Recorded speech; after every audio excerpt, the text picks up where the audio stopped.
श्रीललितादेव्यै नमः। श्रीललितासहस्रनामस्तोत्रम् ध्यानम्।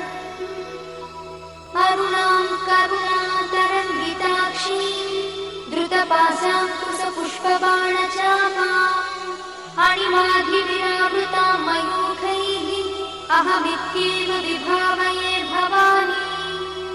ध्यायेत् पद्मासनस्थां विकसितवदनां पद्मपत्रायताक्षीं हेमाभां पीतवस्त्रां करकलितलसद्देव पद्माम्बराङ्गी सर्वालङ्कारयुक्तां सततमभयदां भक्तनम्रां भवानी।